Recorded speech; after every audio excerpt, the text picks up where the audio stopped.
कांग्रेस की राष्ट्रीय प्रवक्ता जी रागिनी नायक जी हमारे साथ हैं। मैम, आप लोग भारत जोड़ो यात्रा निकाल रहे हैं, लेकिन भारतीय जनता पार्टी इसके उलट कहती है कि ये भारत जोड़ो यात्रा नहीं, ये भारत तोड़ो यात्रा है। देखिए, आज की प्रेस वार्ता में मैंने बहुत स्पष्ट रूप से कहा कि अंग्रेज़ों की तोड़ो और राज करो, यानी डिवाइड एंड रूल की जो पॉलिसी है, जिससे वो भारत को विभाजित रखना चाहते थे, अपने खिलाफ कोई सशक्त आंदोलन ना खड़ा हो पाए, उसी नीति को आज भारत में जो चला रहा है वो भाजपा और संघ है। कभी संविधान पर प्रहार होता है, कभी अधिकारों पर प्रहार होता है, कभी सामाजिक समरसता पर प्रहार होता है, कभी गरीबों पर प्रहार होता है। तो समाज को खंडित करने का काम यही कर रहे हैं और आज इनके पेट में दर्द होना लाजमी है, क्योंकि इन्हें सच में दिख रहा है कि भारत जोड़ो यात्रा के अभूतपूर्व नतीजे निकलने वाले हैं। लोगों का उत्साह जिस तरह से नज़र आ रहा है और जो मुख्य मुद्दे लेकर कांग्रेस पार्टी चलने वाली है, हज़ारों लाखों करोड़ों भारतीयों के बीच में जाकर हम बात करेंगे। मोदी जी की तरह अपने मन की बात थोपेंगे नहीं और इसी बात से भारतीय जनता पार्टी के तमाम वरिष्ठ नेताओं की टांगें डर के मारे कांप रही हैं। करीब 3,500 किलोमीटर यात्रा चलेगी, बड़ी संख्या में कांग्रेसी जुटेंगे और कई राज्यों से आप लोग गुजर रहे हैं। क्या आपको लगता है कि इस यात्रा के माध्यम से एक बार फिर से आम जनता को भाजपा से कांग्रेस पार्टी से जोड़ पाएंगे आप? देखिए, राहुल जी से एक सवाल पूछा गया इसी संदर्भ में, तो उन्होंने कहा कि मेरे लिए ये यात्रा एक राजनीतिक यात्रा मात्र नहीं है, ये एक तपस्या के समान है।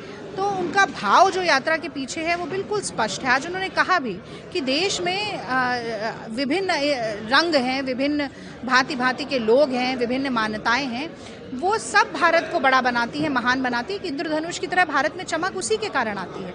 और मुझे लगता है कि राजनीतिक नफ़े नुकसान से आगे बढ़कर हमें इस यात्रा को देखना होगा। ये भारत की समस्याओं से निदान पाने वाली यात्रा है, जनता के बीच में पहुंचकर जनता की नब्ज टटोलने वाली यात्रा है। एक बड़ा सवाल है, आप लोग इस पूरी यात्रा के दौरान महंगाई और बेरोजगारी का मुद्दा लेकर चल रहे हैं। मध्य प्रदेश में भी कांग्रेस लगातार इस मुद्दे को उठाती है, आप लोग लगातार उठाते हैं।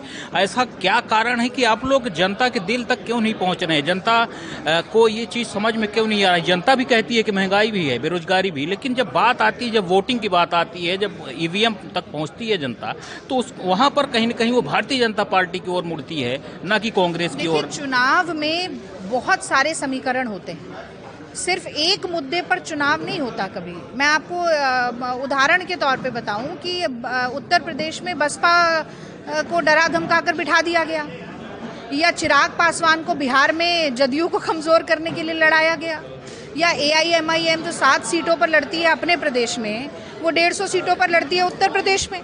तो बड़े सारे समीकरण हैं। जिस तरीके से धार्मिक उन्माद फैलाया जाता है, जिस तरह से हर चुनाव के पहले हिंदू, मुसलमान, पाकिस्तान, कब्रिस्तान, शमशान, चमरी उधेड़ना और बुलडोज़र और न जाने क्या क्या होता है।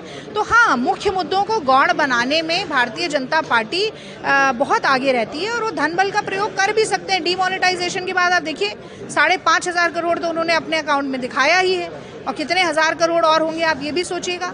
लेकिन अंततः मैं यही कहना चाहती हूँ कि ये जो पब्लिक है ये सब जानती है। और आज मैं तो आपसे पूछती हूँ कि आपको लगता है कि पेट्रोल डीजल के महंगा होने से आपको बजट में फ़र्क पड़ा है? आपकी श्रीमती जी भी कहती होंगी कि गैस सिलेंडर महंगा होता जा रहा है, कि आटा अगर गीला हो जाए तो दुख होता है कि और माड़ के रखना पड़ेगा और कल तक बचा के रखना पड़ेगा। तो ये सब चीज़ें समस्या है, और सिर्फ इसलिए कि आज जनता उस पर वोट नहीं दे रही हम छोड़ दें जनता को, ये तो हम नहीं कर सकते। हम करेंगे और मुझे पूरा यकीन है कि इससे चुनावी नतीजे भी बेहतर आएंगे। आपने देखा रागिनी नायक जी को, जिन्होंने बहुत स्पष्टता के साथ अपनी कांग्रेस पार्टी के मुद्दे रखे और जो उन्होंने भारत जोड़ो यात्रा को लेकर के यहाँ पर बात की है तो रखी है। कई राज्यों से गुजरेगी यात्रा, 7 सितंबर से शुरू हो रही है। आप देखते रहिए बघेली टाइगर, और किसी नई शख्सियत से हम आपको मिलाएंगे। धन्यवाद।